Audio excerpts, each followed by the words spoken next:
Welcome, everyone. I'm Madeline Nonno, President and CEO of the Institute. I would like to introduce our ASL interpreters, Romina Mina and Joe Rivera. Please pin your screen if you would like to see them throughout the event. And closed captioning is also available at the bottom of your Zoom screen. Before we begin, we would like to acknowledge that the ground beneath our feet, although virtual, are the traditional lands belonging to Indigenous peoples. Today, we give respect and gratitude for the Indigenous people who remain caretakers of our land. Thank you to our longtime partner and supporter, Craig Newmark Philanthropies, who has also created an initiative called the Cyber Civil Defense Program to ensure that AI can be safe and secure. And now, without further ado, I would like to welcome our two-time Oscar winner, Institute founder and chair, Geena Davis. Hi, everyone. Thank you, Madeline, and a special thanks to everyone joining us. I also want to thank our longtime partner, supporter, and friend, Craig Newmark of Craig Newmark Philanthropies. As AI is the next frontier of tech innovation, it will influence how we create art, music, and stories. So we've learned from our recent portrayals of STEM in media that most of the emerging tech jobs like engineers, programmers, and computer scientists that we see on TV are male characters.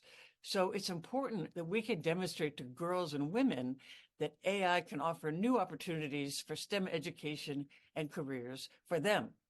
However, it is also important for us to discuss what guardrails, education, and training are needed to ensure that when our children engage with AI tools, they are aware of the pitfalls so that it doesn't become another medium that perpetuates negative stereotypes, especially for our children who are consuming massive amounts of media and entertainment.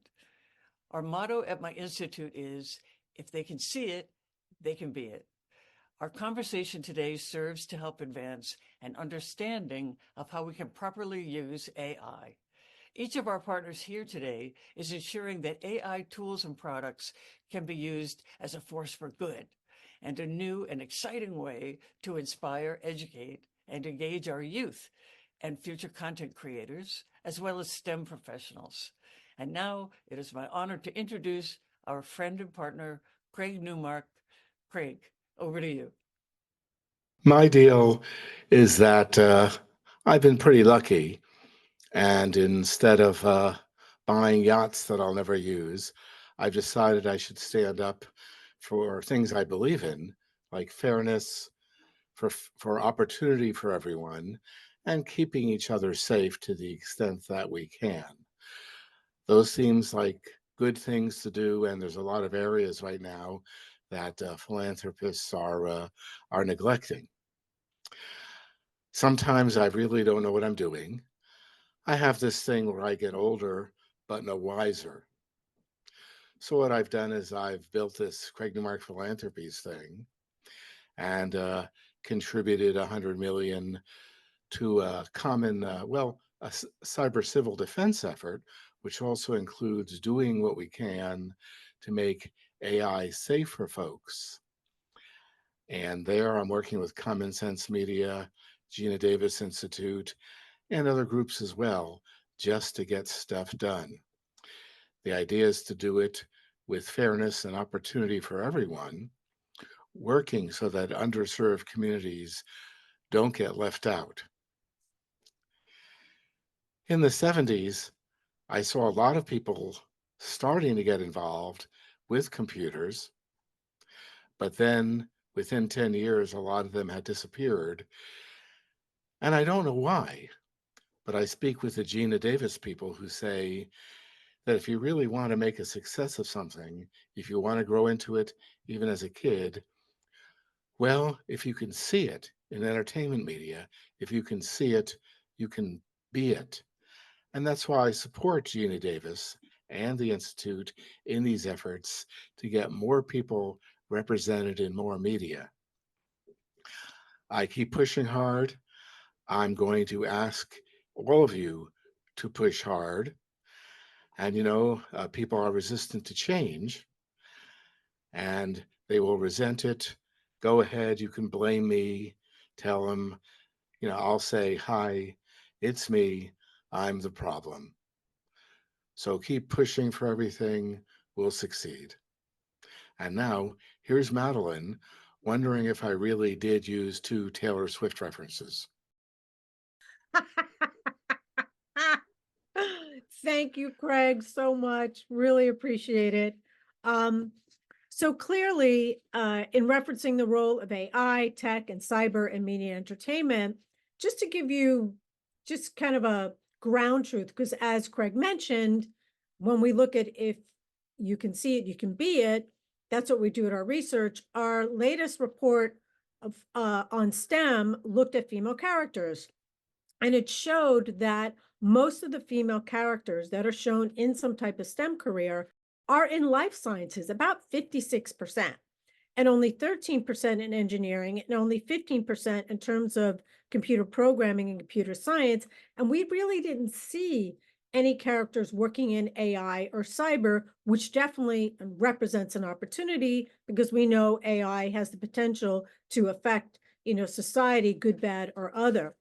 So I am going to welcome my fabulous panelists. I'm going to ask them all to show up.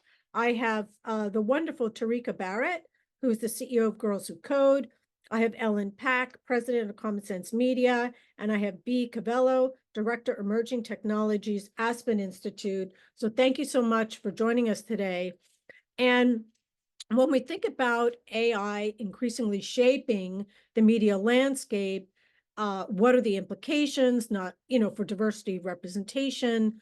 There's issues perhaps around misinformation, and how do we, leverage it in the right way? So Tarika, I want to go over to you, and I'm going to ask each of you to start with this. When we say I, like my head explodes, like what does that mean, right? So when Girls Who Code, when you think about AI and what you're doing, how are you grabbing on AI? What does it mean for you and Girls Who Code in your programs? Thank you so much, Madeline. And before I jump into your question, because I know AI is on the brain of everyone listening, I do want to thank Craig Newmark Philanthropies and the Geena Davis Institute in Gender and Media for having me. Girls Who Code, we're an international nonprofit committed to closing the gender gap in entry-level tech roles. And we started back in 2012, Madeline, when frankly, this problem wasn't even defined in this way. And since then, we've reached 670,000 students with our programming, and now have of that number over 200,000 who are moving into this college and career space. And, part of what you're getting at, Madeline, with your question about AI is core to the work that we do at Girls Who Code. It's all about culture change and allowing our students to reimagine computer science careers and imagine themselves as leaders in the field. And, I don't have to tell this audience, all of us were young ones, right? And we know how important early role models can be and how powerful it is to see people who look like you and are doing the kinds of things you want to do someday. And we don't see these representations in STEM. Right? We know that our young people are still seeing the same archetypes, the Mark Zuckerbergs, the Neil Armstrongs, the Albert Einsteins, and they don't hear about the Katherine Johnsons, the Grace Hoppers, the Ada Lovelaces. And, when you think about this moment we find ourselves in, Madeline, the same can happen with AI, right? We're in this frontier, if you will. And even though it's new work for us at Girls Who Code, we understand that our culture change work has to include emerging technologies, right? Because we know that our students can't feel like they're being put in a box as the tech industry evolves. And, through the help of Craig, we were able to do this, frankly, with cybersecurity, right? So cybersecurity includes, such a fascinating diversity of jobs. And we also know that cyber is intersecting with AI in really powerful ways right now.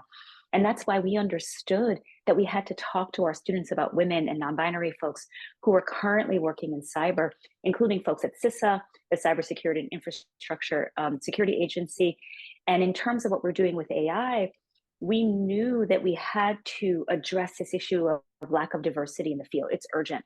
It's shaping our world. We know that right now AI is being driven and led overwhelmingly by white men.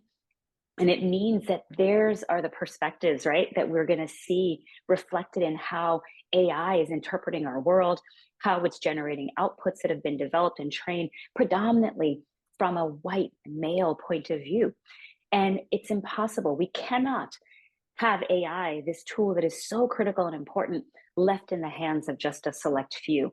And so the way that we operate at Girls Who Code is that we want more young women and non-binary students to see themselves as the architects of our tech future. We don't want them just to be consumers, Madeline. We want them to take the lead in AI. We want to get them interested, but we also know that we have to come at this a completely different way, right? We have to make it fun and accessible. And even though many of our girls are comfortable using basic AI tools, they don't even know about the resources they can access to understand how powerful these tools can be. And that can be overwhelming. And so much of what we're doing right now is taking the mystery out of AI and supporting young people and feeling empowered by the possibilities of this new technology. Thank you so much. So Ellen, I'm going to jump over to you, building on what Tarika said about point of view and resources. I mean, Common Sense Media has always been at the cutting edge of any type of media platform, and also recognizing that children can form their identity in part through their experience with entertainment. And it's important for their parents to be able to navigate, have a point of view, which you provide for them. But we need our kids to think critically about AI images, generative AI, and the content they consume. So can you talk about what aspect of AI Common Sense Media has grabbed hold of, and how are you addressing that? Absolutely. And thank you. It's just a terrific company to be among here. I'm very honored to be part of this as well. And I would say, when you were giving your introduction, Madeline, and talking about, and Craig mentioned, if you can see it, you can be it. I'm also thinking sort of where we come in is after these technologies are made and are being deployed and are becoming pervasive, like if you can see it, you should be able to think critically about it. And that's kind of like where we come in. Like we're trying to educate through families, through educators, students themselves in schools, of just to think critically about what is happening at this moment. What are these new technologies? And so we're out there trying to make sure students are safe, students are thinking critically and responsibly about what is happening. And kids are really smart. Like they see this happening, and so they're very engaged in the conversations that are happening. But we've been around, Common Sense Media has been around for 21 years. And so we step back and look at this moment and say, hey, we've seen these waves of technology before. We saw social media and the unintended consequences. We're talking about cybersecurity. Certainly that has been like unintended consequences.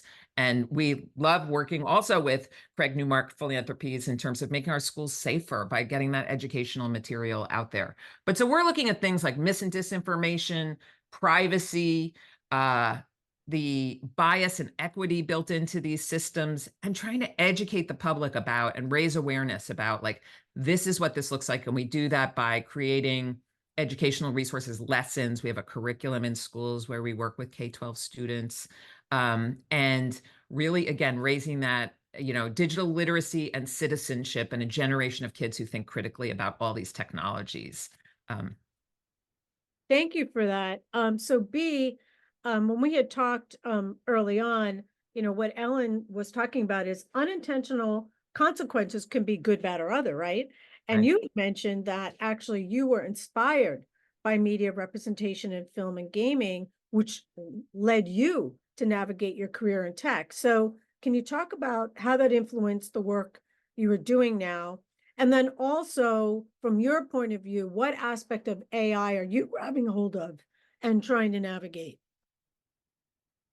Thank you. Thanks. It's such a pleasure to join this illustrious group of speakers. So thanks for having me. And you're right. I am really fortunate in that my journey into this space was definitely shaped and inspired by the role that media can play in a young person's life. In particular, when I was in high school going into college, I actually chose to study economics in my undergrad.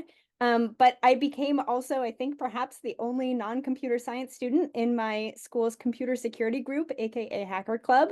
And a big reason for that was kind of getting excited about and inspired by the space and the potency of these tools from media. And I actually think that even though I ended up studying economics, I, after university, went into a career that involved game design because similarly, I experienced games and media as this powerful force of inspiring people. And I think that one of the things that's really important for culture shapers, for storytellers, for media makers is to really embrace the fact that the stories that you're telling can shape people's vision of themselves and can really give them the opportunity to feel like they are the hero of the story that is our lives, that is this world that we're living in. And in so many ways, the skills that we need to play that heroic role today are skills in technology, are skills in cybersecurity, are skills in AI. And so from my perspective, I ended up coming into the technology space both because I was inspired by games and media and also because I was a believer in games and media as a way to actually get more people to feel a sense of agency and heroism in the way that we address the challenges that we see in the world today. So I definitely carry that into the work that I do here at Aspen Digital. We're the technology and journalism program of the Aspen Institute. And the work that we do is really focused, especially within my team. I oversee our emerging tech portfolio.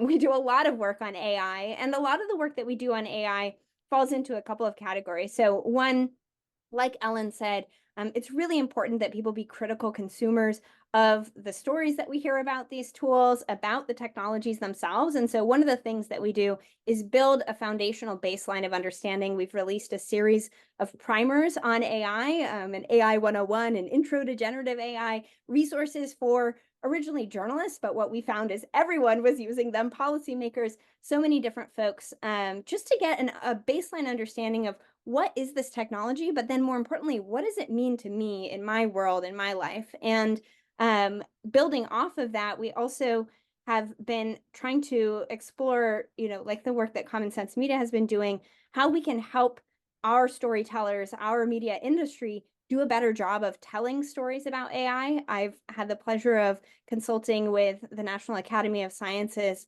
Science and Entertainment Exchange, which is an incredible resource. Aspen Digital released the Reporting on AI Hall of Fame, where we celebrated great examples of people who are doing a good job telling these stories and talking concretely and realistically about AI. So I think that there is so much opportunity to inspire while also being grounded in the realities, the risks, the challenges that we face today, and really cultivating that generation of heroes, leaders, people with agency to influence these technologies. So B, I have a follow-up question for you, and maybe Jasmine can put this in the chat.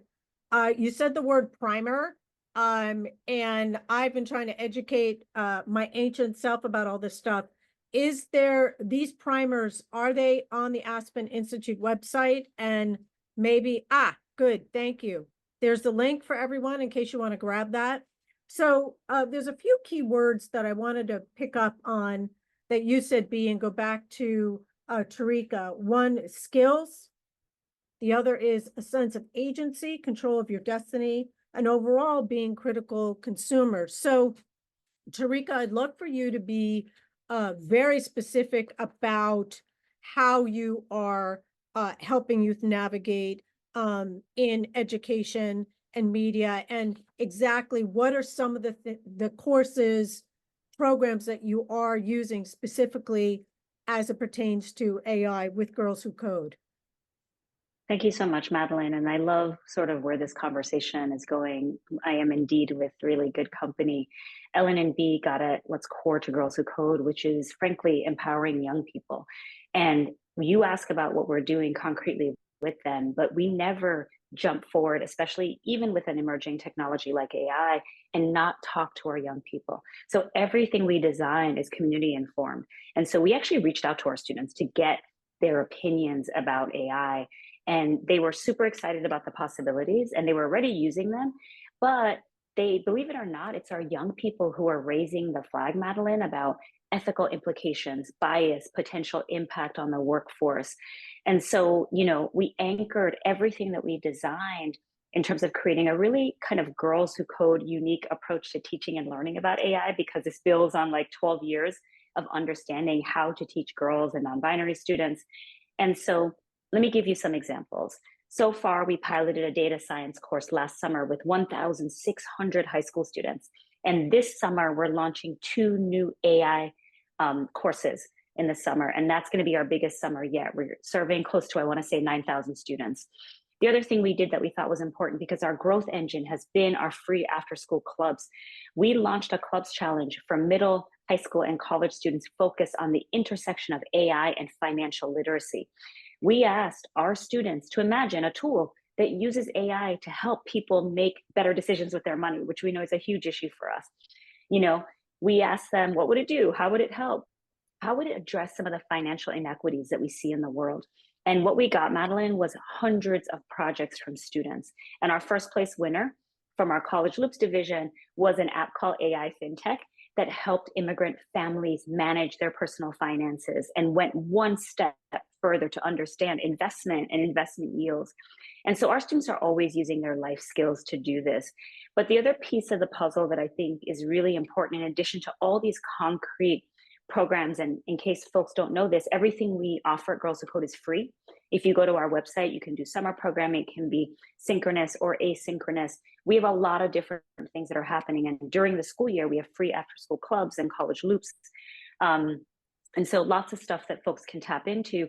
But I want to go back to where you started, Madeline, at the top of the conversation, the powerful culture change campaigns that we know we do every year that inspires young people to envision a tech career that really not only nurtures them, but actually like ignites their passions. Because right now we're talking about AI, but let's be honest, AI in and of itself, what are you going to do with that? We need to leverage AI, frankly, to address our most challenging, intractable problems. And that is at the core of how we design programs for our students at Girls Who Code. Is there a problem in your community you're trying to solve? How are you thinking about leveraging this tech for social good? And we also understand the awareness. Like, we've done campaigns, for example, the one that we did called Doja Code, where we created the world's first ever quotable music video. We also did for AI, Girl Jams AI, and this was interactive, where it was a digital experience that allowed girls to learn the basics of AI by writing and creating art for, and basically producing their own hit single. So we know that it's one thing to offer programs, but we have to demystify AI. We have to make it fun and accessible so that our students can actually, learn the fundamentals. So for the chat, Jasmine, I'd love for you to put a link to the Doja Cat piece to Tarika, and also a link to their programs as well. And I'm going to come back to you, Tarika, in terms of the impact of all of this. So Ellen, again, trying to educate myself, I spent a whole lot of time on Common Sense Media and looking at your primers and what is this, what is that? Can you educate our audience on what are the specific tools and programs that you have on Common Sense Media, which is free for parents and for children? Sure. So to keep it simple, we sort of think about it as we rate, educate, and advocate. And the rate part of it is, people know us often for our movie ratings and things like that, but we also took on rating AI tools and models. And that was a very big endeavor and is still ongoing because it's shifting so fast. If you're following the announcements coming out of these companies, it's just, now it's multimodal and it's, there's just so much happening so quickly. So being able to approach that from a transparency and independent rating system allows us to, as a society really, and then for our constituents, which are parents and teachers, really look at these tools critically and objectively and say, this is what they do. This is what we should be mindful of as we look at them. These are the values behind them. So that's the rate piece. The educate piece is also around AI literacy lessons that we now have as part of our core digital literacy and citizenship curriculum. So that's, like you mentioned, a free curriculum for K-12. So K is a little early to be thinking about these things, but we sort of plant the seeds that they're going to need in later years. So like a third grade lesson is seeing believing. So like when you see an image, and now these are going to be more and more AI generated images, is it automatically true just because you see a photograph? Does that mean that what you're seeing is true? So you get the kids thinking about this. All of our resources and lessons are conversation based. So they're meant to be designed to have a conversation between students and their educators.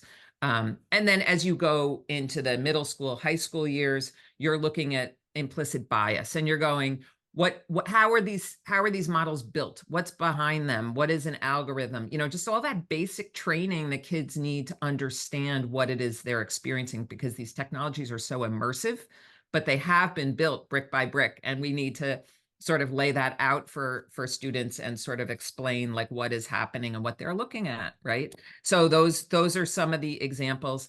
I think one of the other interesting areas that we're really looking at is the intersection of AI and mental health, and thinking about, these bots that are now being positioned as friends or therapists, and sort of how does that work with well-being? And are you having a real relationship with a bot, and what does that feel like? And what is, just again, thinking critically and talking about it. How does it make you feel? What are the positives, but what are the potential downsides? And how should you think about these relationships from a social, emotional learning kind of perspective, right? As an educator, as you're looking at those things. I'll stop there because there's a lot, but happy to answer any more questions. Yeah, I'll come back to you on that. So Jasmine, it would be great to put links to the curriculum pages that Ellen was talking about on the AI curriculum and the videos, which I thought were really excellent. So B, we're talking about data. We're talking about AI being a disruptor that we need to grab hold of. But while we do this, how do we make sure that there is space for diverse voices and that it's not just being led by, legions of white men? So can you talk about what you're doing with Aspen, how you're thinking about it? And then I also have another question for you.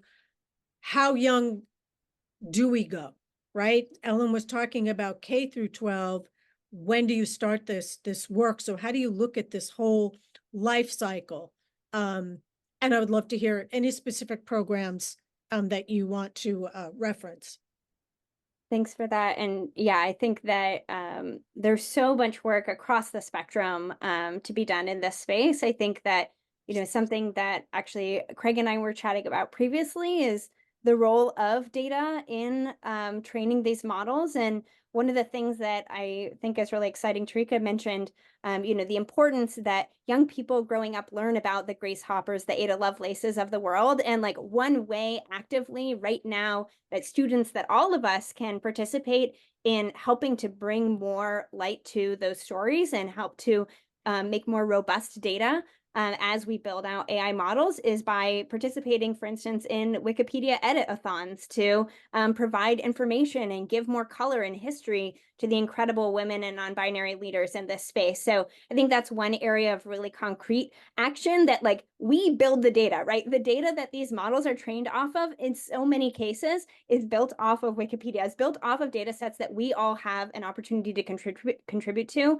There are certainly a lot of risks and concerns we could dig into about the way that training happens, but also we can recognize that reality and take power into our own hands. So I think that that's one exciting way to engage. But to your question about when do we start this conversation, I kind of think, it's like, when are kids old enough to talk about AI? And I think like everybody's old enough, but the way that we talk about it changes, right? So I think that a really valuable conversation, Ellen mentioned, the conversation about like, is seeing believing? There's also a really important conversation to be had about what is data. I think that data oftentimes sounds like a bunch of numbers in a spreadsheet, but increasingly data is video content. Increasingly data is images, is audio, is all of these different robust and kind of multimodal AI models are trained. There's so many different types of data. So having awareness to what data you might be generating, what data might be being collected about you. That's a conversation that can start at a really early age, just with a conversation about what is data. And as we think about the way that we engage young people in these conversations, I want to highlight some of the work that my colleagues here at Aspen Digital are doing. We have a set of fellows, our Next Gen Tech Fellows, a bunch of young people who are leading important research on questions related to AI. And so some of the questions that they're asking their peers and doing research on are things like, how can young people evaluate whether a technology tool is trustworthy or reliable, right? How do we actually think about the human labor that goes into creating those data sets, and what can consumers of technology do to express their values when deciding which tools to use? So I'm really inspired by and so impressed by these Next Gen Tech Fellows. I'm really excited for the work that they're doing. And I think that across the board, the opportunity to have more open conversations about this technology as a tool for people to accomplish things is something that I'd really love to see more of. Thank you so much. And Jasmine put in the chat for everyone a link to the Aspen Digital, the Tech Fellows. So with this next round, I really want to talk about impact as best as you can. And so Tarika, you had talked about some challenges. You talked about, fintech is like the new hot word in VC. What has been the impact of some of your, AI programs, and maybe early on? And when you talked about your, say, high school programs, what has happened to them? They've graduated high school, and then what? Have they, gone into VC land, or have they gone into cyber? What's been the pathway and the impact of these wonderful programs that you're doing? Thank you so much, Madeline, for that question. And building on, Bee's answer, our young people are absolutely the ones who are going to transform everything. And I have both, quantitative data that support that, but also these anecdotal qualitative stories as well. You mentioned sort of cyber, for example, and my mentee, Kais Machaya, is a perfect example. She actually started with Girls Who Code, not knowing a line of code, did our summer program. Fast forward, she's now on the malware team at Bank of America, one of our partners. I'm just telling you that these stories abound. And so when you ask where our young people end up, they end up everywhere. And I think what's amazing is that they not just are ending up in, our corporate partner companies and all kinds of places, they're also starting and doing their own thing. They're I would say, the most passionate change makers we have in our society. And so I think we need to look no further than them in terms of some of the things that are happening. And we actually gathered our first ever, it's in our Alumni Advisory Council weekend that we brought them to our New York City office. And every time they speak, I'm blown away. Like, one over here is a pilot while also doing this thing over here with software.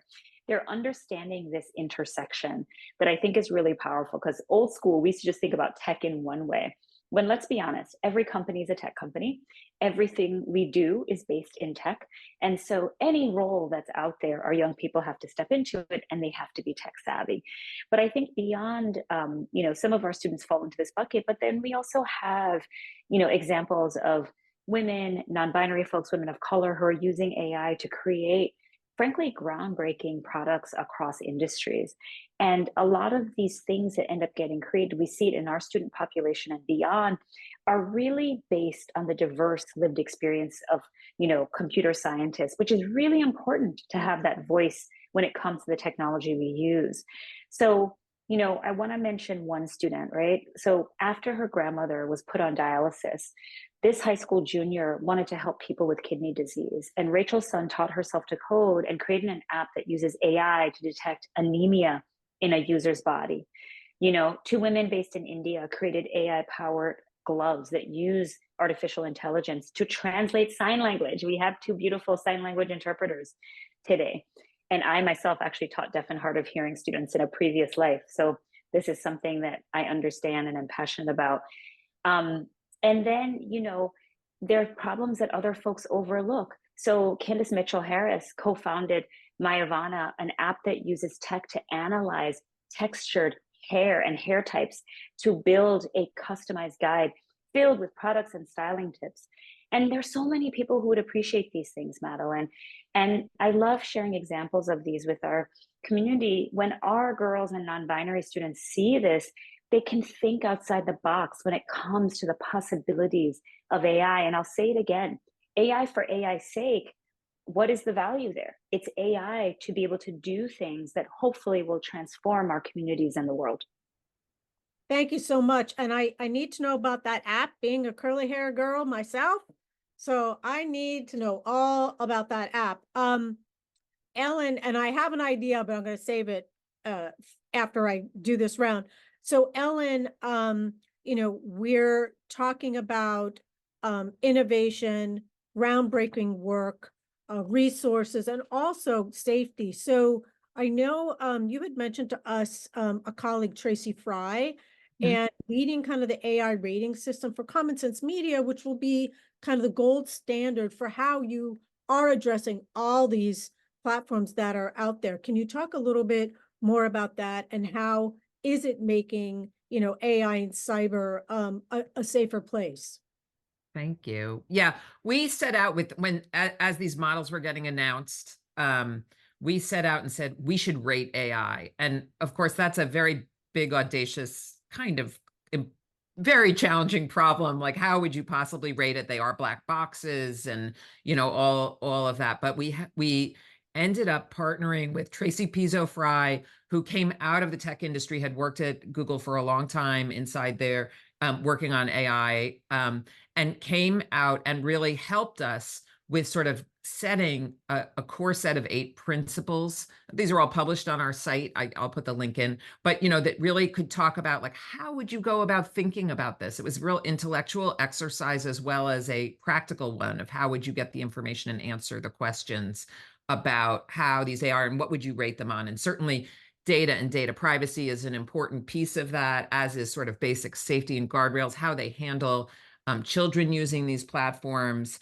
How are they keeping kids safe? What are they doing about the bias or tendencies to mis and disinformation in the system? And sort of gave us this ability and some real discoveries after doing that, of a way to think about some of these things, like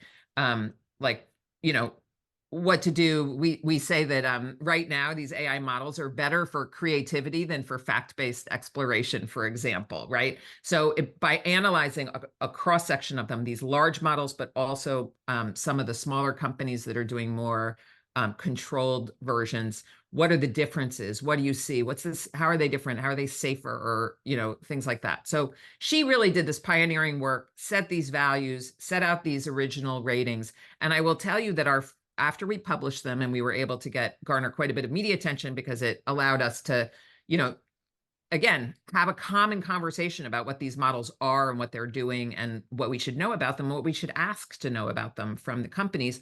And our phones rang with pretty much a lot of the companies that we rated to engage in conversation. How are you thinking about this? What if we did it this way? Would that be better? And, so it's a really important, when you talk about impact, everybody wants a good rating, right? So that if you put these fair and transparent principles out that you are rating things against, then people are going to try to figure out, okay, how can I, change the way I approach building these models, to build in more guardrails or more safety or more, kid appropriate ways. So that's kind of the full circle, So Tracy really pioneered this, set these values, and then we did the work of publishing and analyzing these reports. And then it came around to actually people paying a lot of attention, and then how we could make change through those ratings. Thank you so much for that. So B, in terms of Aspen Institute, what is the role for educators and policymakers, right? So when we think about our standards, say in the United States for education, girls who code after school, Common Sense Media, parents and people have to find themselves there. So how do we loop this in to more of our national standards in education? How is Aspen Institute thinking about educators, and then also, policymakers, and how does everyone come together on that? Yeah, it's a tricky question in the United States. So much of our education standards are set state by state. Individual school boards play a really important role. So if you want to make sure that your community and your kids are getting the education and resources that they need on AI topics, I think that starting close to home is a great place to start. As it comes to our involvement with educating policymakers and helping to support educators, there's a couple of things that we've been doing. So when I mentioned the primers that we produced, we've run a number of different roundtables and workshops specifically for policymakers in Congress, for instance, congressional staffers, folks across the board in the executive branch who are making important decisions about the way that AI is integrated both into the way that we regulate and think about private sector use of AI, but especially how the government is actually putting these tools to use. There's a lot of excitement about the role that AI could play in facilitating service delivery from our government resources. And also there's a lot of really important conversations. In fact, I was just involved in a conversation with the state of California as they're setting some of their internal policies about generative AI use. So I think that it's still very early days for a lot of folks in government who are thinking about how to use these tools, but that makes it a great time to participate in that conversation and help people really get a foundation of understanding of both what's possible, but also what to look out for in terms of risks. And related to that, we've been working on, in collaboration with some folks at AI.edu and as well as some folks at Common Sense Media, some resources for folks around media literacy about AI, this time less about deepfake detection and what is it that actually how do we know if AI generated media is reliable or accurate, but kind of a meta conversation of how do we make sure that the conversation that we're having about AI is accurate? There's so much enthusiasm, there's so much energy, there's a lot of hype out there, right? There's a lot of talk about what AI might be able to do, but it's not always grounded in what AI is able to do today, and how people are using it today to make real decisions, right? We don't like to see headlines that say, AI lays off 4,000 workers. No, it was people using AI tools to make a decision to hire, to lay off workers. And so similarly, we've been building some resources for critical media literacy about AI for educators at the high school level. So that isn't published online just yet, so I can't share the link in the chat, but really looking forward to sharing it when it does come out. And really excited about kind of the conversations that are beginning in so many spaces about how we have a more productive conversation about the role that AI is going to play in our lives and in our government. Thank you for that. So one of the thought bubbles that popped into my brain, and I hope Craig is still on and listening, is I think we need a Shark Tank for AI that is student generated, because Tarika, when you were talking about all these phenomenal applications and use, but I think that would be an amazing digital show. I'm just putting it out there and you all can be the judges of that, but I think that could be really fun. And so with our remaining time, look through the crystal ball. What would you like to see established as like a protocol or a system 2 years from now? Like, where are we 2 years from now in terms of like every child or every student does what, needs to know what, or for parents who are having toddlers, like what do they need to be thinking about before they hand any kind of device to their child? So Tarika, over to you, and then I'll have Ellen and B respond. Yeah, I think it's a great question, and there's so many things. And I love that B has talked about that it's kind of never too early. We start putting books out into the universe, like How to Code a Sandcastle for Babies, because we understand how early exposure matters.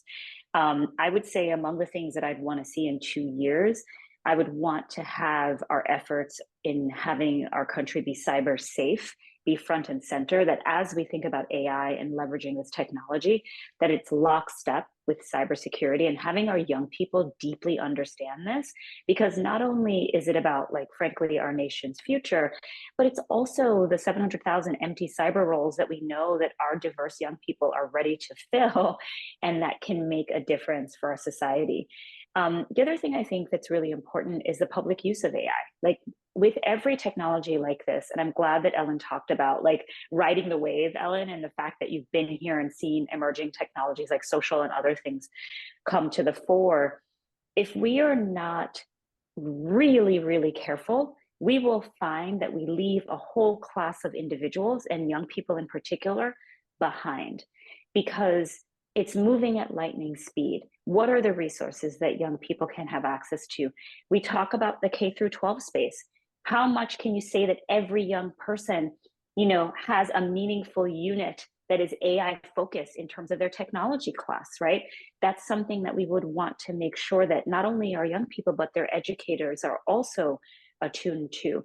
And it's one of the things. So I happen to have the good fortune of co-chairing Governor Kathy Hochul of New York's Emerging Technology Advisory Board.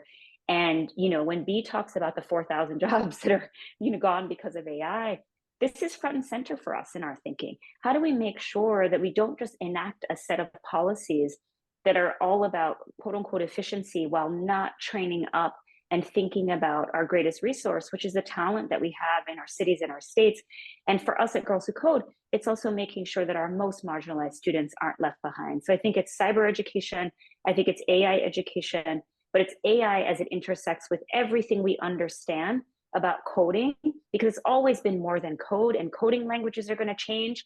Things are going to be here today, gone tomorrow, but it's the fundamentals of computational thinking that we have to make sure that our young people are getting from our programs and opportunities.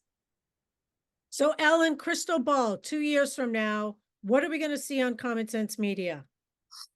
That is such a hard question, but I would say more, faster, it's just when you see how quickly this is happening, that it went from text chatbots to multimodal chatbots, and you can see, how quickly things are progressing. But I also do feel, and sort of echoing what Tarika said a little bit, is like, the more it's different, the more it's the same also. Like, we can learn from the past. And I do feel really encouraged and optimistic that we are having these conversations much earlier in the process. Like with social media, it was sort of just like huge adoption and then like a look back, like, oh, and this is very different. This is like, people are really clamoring for resources. They want to be educated.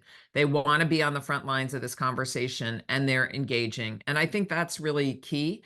We're seeing a huge need for educating, not just the young people, because they will seek out these tools and adopt them, but making sure that parents and the teachers are coming along. When we see, kind of like what B said when she said, we're surprised at how many, what audiences are tapping into these resources, we're seeing the same things. We design something for students, but it's the teachers who want it, because they're like, wait a minute, we don't even understand these. And the kids are getting ahead of us. Like, how do we do this? But so really, I would say what I hope you'll see is less about like where the technology is going to evolve to, but what I hope you'll see is more clear policies that got in front of things, maybe even some laws. That would be really exciting. And but also the like educational supports, and that we're having these conversations across these different constituents about what's happening all around us and how we can impact it. P, crystal ball. Oh, I hate to predict the future, but I'll say what I'm hopeful of. So there's 2 initiatives that we're working on right now that I hope will be blossoming in 2 years' time. One is we're part of a community of folks working on public options for AI. So what does it actually mean to, like Tarika was saying, really make a very concerted effort to expand access, but not just expanding access to the tools that exist today. Like, I love that we see so much brilliant creative experimentation from educators, from students, from creatives, folks on social media with these tools. And at the same time, like, it doesn't make me feel great to think like an elementary school classroom is getting a bunch of kids signed up for a private company's subscription model, right? I would love to see options, open source and public options for AI that allow educators, teachers, classrooms to experiment with, for instance, a computer vision tool in their science class, to use language models within their history and social studies and English language arts classes. I think that when we talk about AI literacy, we're talking about much more than just our computer science curriculum. And that connects to another thing that I really hope to see a broader conversation of in 2 years' time, which is a real conversation about what it means to build an AI-ready America and what an AI-ready economy and AI-ready society means. And I think that certainly a part of building an AI-ready America is getting people access to these tools. I'm really a believer in public access to AI.